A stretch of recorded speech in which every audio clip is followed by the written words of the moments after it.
The story begins with Rain O'Rourke, a young woman burdened by unanswered questions about her past, making her way to the secluded Sparrow Road. The estate is remote, tucked away from prying eyes, surrounded by dense woods that seem to swallow sound and light. The moment Rain steps onto the property, there's an immediate sense of unease, a feeling that this place holds more than just old walls and forgotten memories. Sparrow Road is not just any abandoned estate. It was once a place where artists and writers came to work in isolation, but now it feels like a relic of something darker. The air is thick with the weight of untold stories, and the house itself seems to watch her, its windows like hollow eyes. Rain is here for a reason. Her father, a man who vanished from her life years ago, once had a connection to this place. She doesn't know exactly what she's looking for, only that she needs answers. Was he running from something? Was he hiding? Or was he taken? The current caretaker, Vera, greets Rain with a chilly politeness that borders on hostility. Vera is a woman who carries herself with the authority of someone used to keeping secrets, and she makes it clear that Rain's presence is not entirely welcome. There are rules at Sparrow Road, places she shouldn't go, questions she shouldn't ask. But Rain isn't the type to follow rules, especially when she senses deception. Almost immediately, she notices oddities, a locked door that Vera refuses to explain, whispers in the halls when no one else is around, the way the other residents, artists who still come to work in the estate's fading grandeur, watch her with a mix of curiosity and wariness. From the very first night, strange things happen. Rain hears footsteps when the house should be empty, finds objects moved from where she left them, and catches glimpses of a girl in white. Or is it just a trick of the light? The air in the old house carried whispers, like dust motes floating in slanting afternoon light. Rain found herself studying faces more than names, each resident of Sparrow Road wearing their secrets like a second skin. They moved through the creaking halls like ghosts who hadn't yet realized they were dead, their eyes sliding away whenever her gaze lingered too long.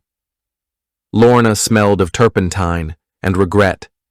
Her paintings, half-finished portraits with smudged features, covered every available surface in the sunroom she'd claimed as her studio.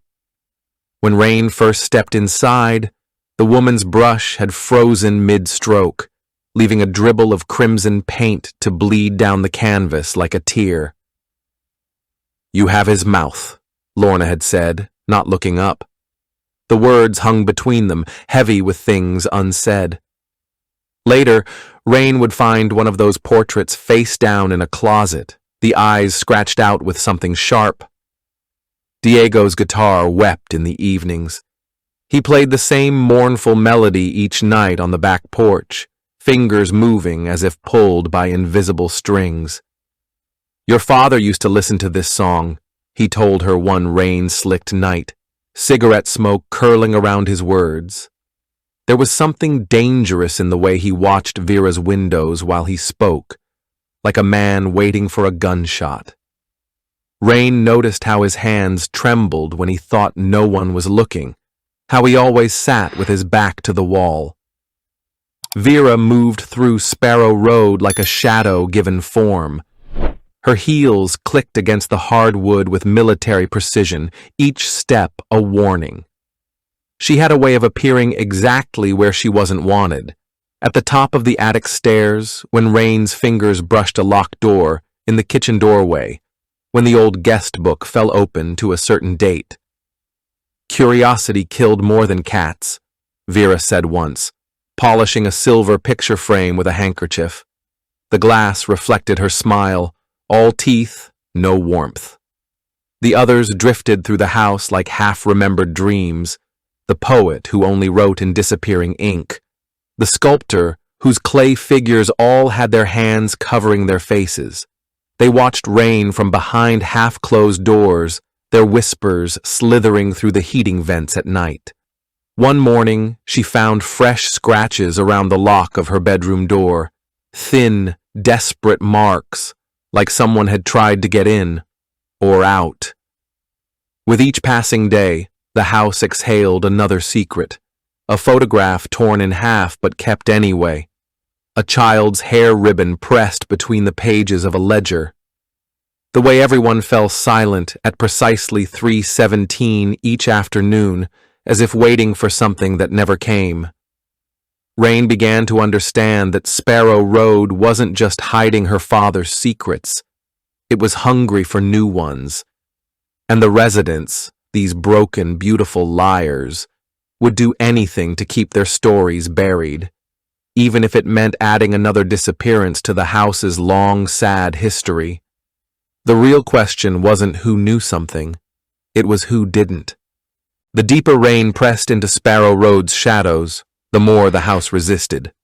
Floorboards groaned warnings underfoot.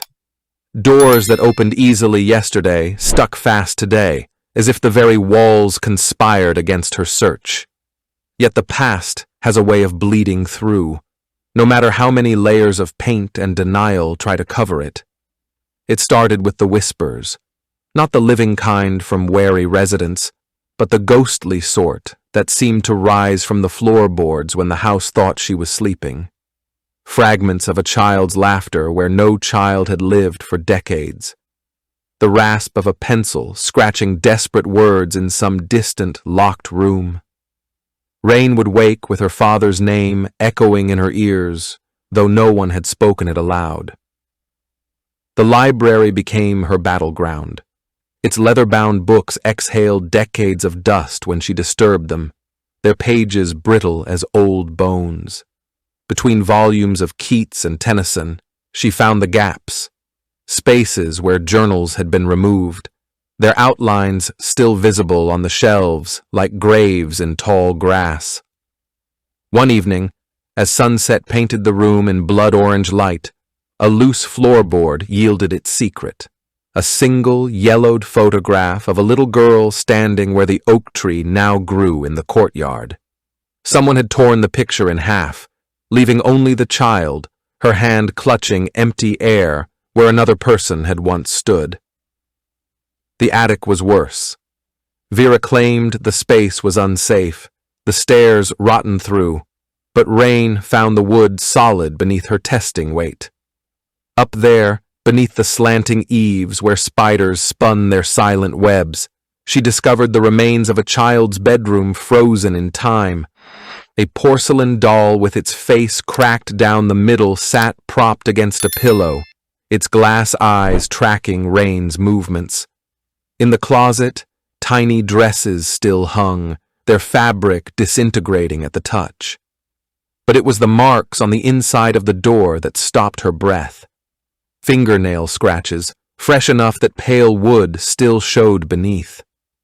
Diego found her there, pale and shaking. "You shouldn't be here," he said, but his eyes said something else entirely. They flickered to a loose floorboard near the dormer window, then back to her face with silent warning.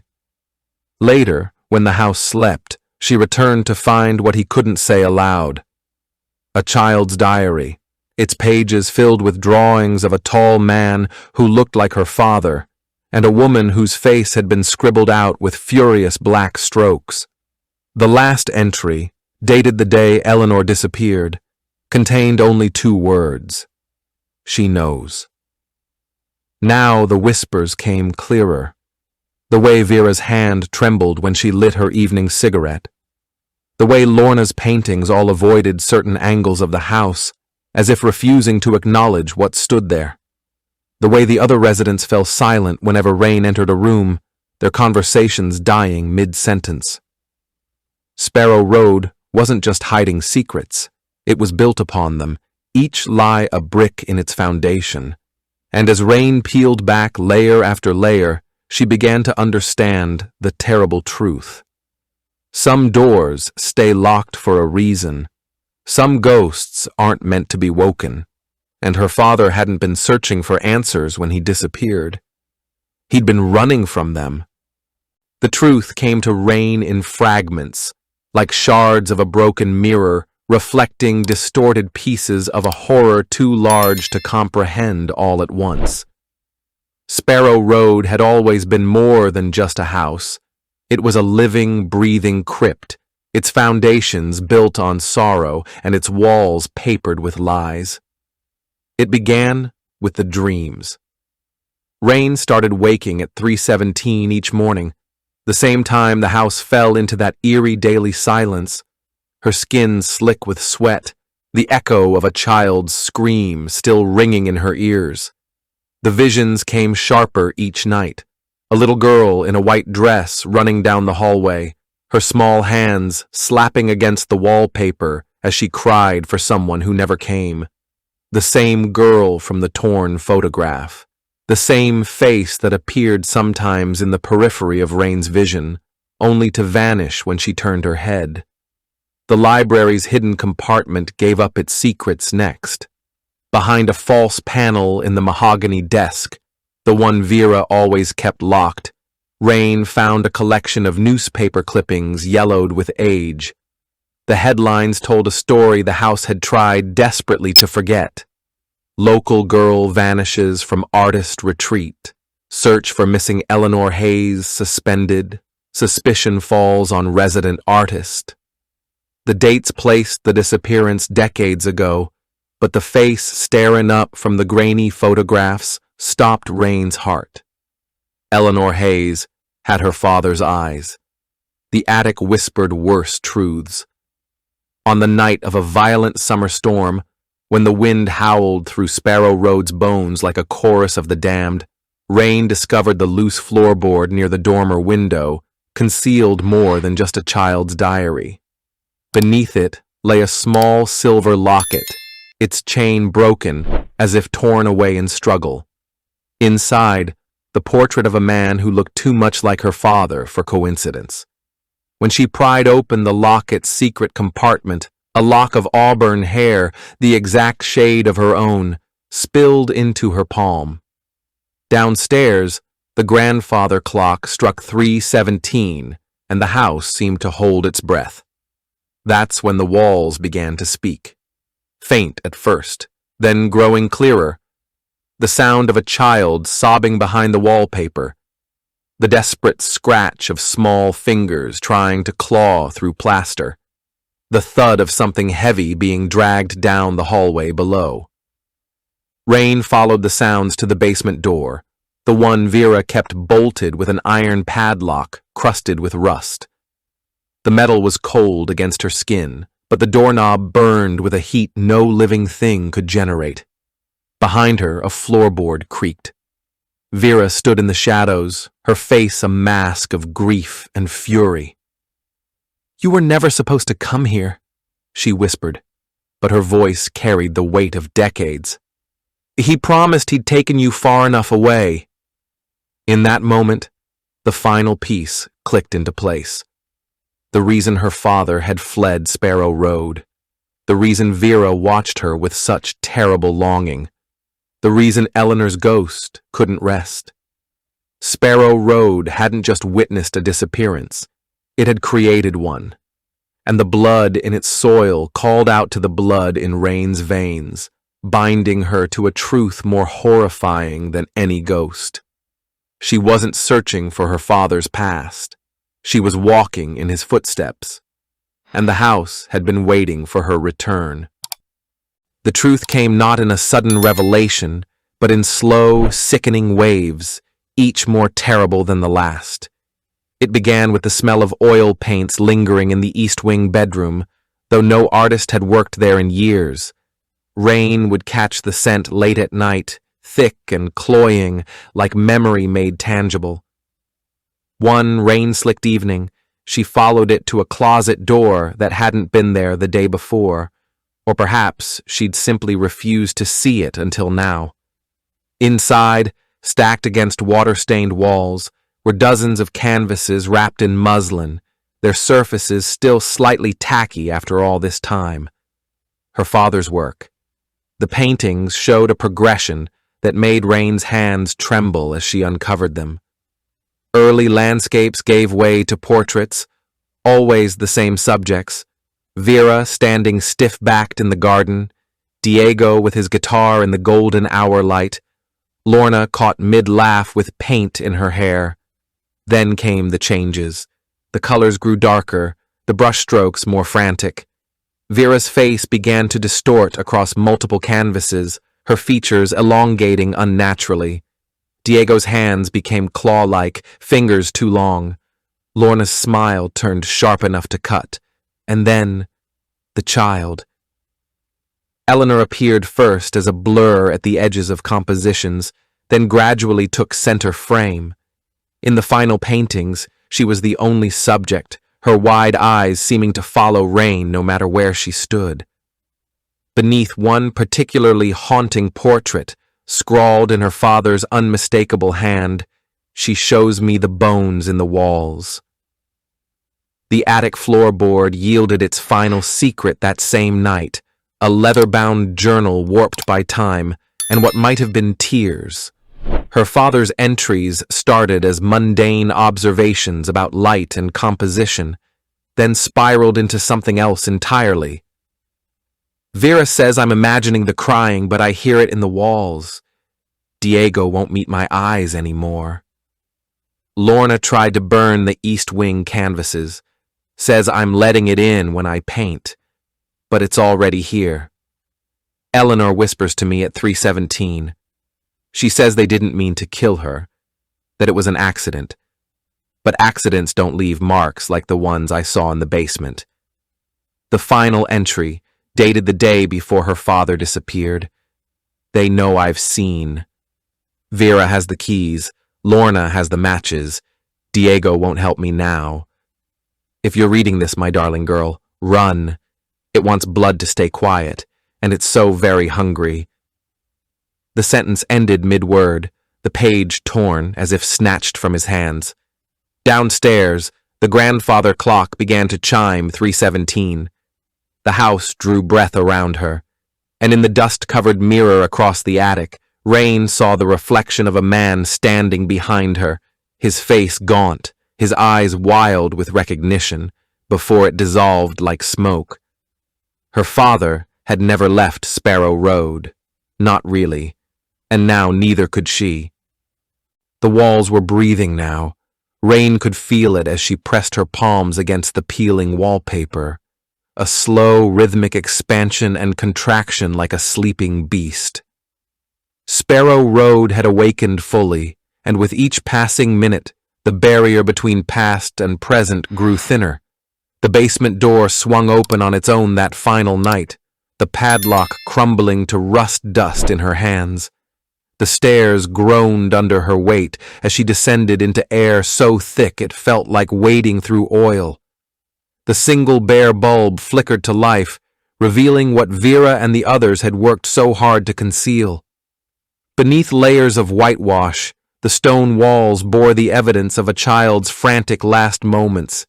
Tiny handprints in something dark and flaking, the desperate scrawls of small fingers trying to find purchase on smooth stone.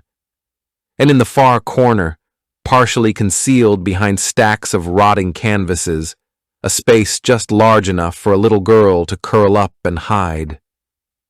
Eleanor's final refuge.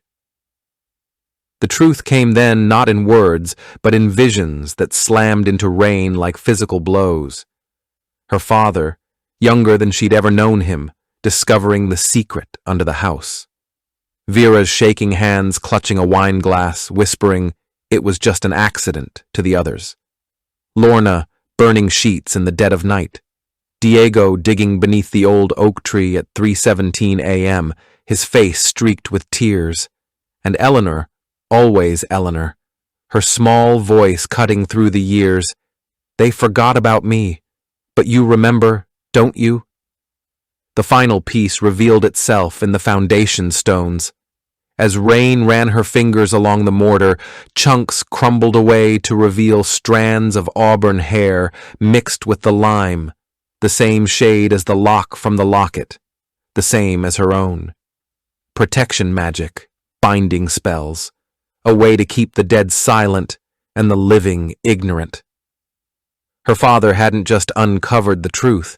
He'd tried to free Eleanor, and for that, Sparrow Road had consumed him too. As the first light of dawn filtered through the high basement windows, Rain understood with terrible clarity why the house had called her back. The same blood that ran in her veins had mixed with its mortar. The same sorrow that fueled her father's paintings now flowed through her fingers. Sparrow Road wasn't just a house with secrets. It was a living thing that fed on them, and now it hungered for one final confession.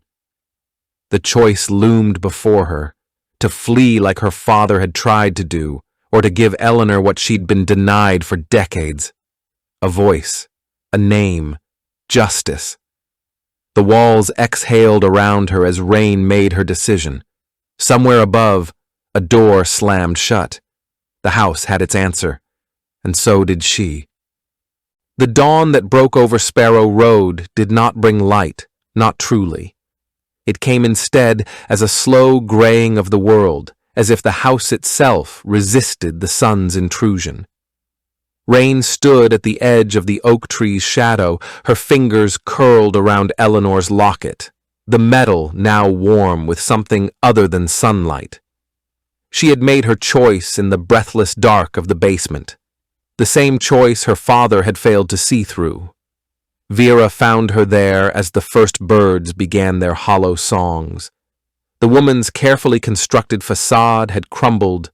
Her hair hung loose, her eyes red-rimmed. She looked every one of her years and more. "You'll tell them now, I suppose," Vera said, her voice stripped of its usual steel. Rain studied the locket's broken chain. "No!" The wind stirred the leaves above them. Somewhere in the house, a window slammed shut. They deserve to... What? Suffer? Rain turned the locket over in her palm. They've been suffering for decades. You all have. The truth lay heavy between them. The accident, the cover-up, the way they'd walled Eleanor into the house's bones and her father into their guilt. The terrible magic of hair and mortar that kept the truth at bay. Rain slipped the locket into her pocket. "I'm taking her with me." Vera's breath hitched. "You can't just... watch me." The drive away from Sparrow Road should have felt like freedom.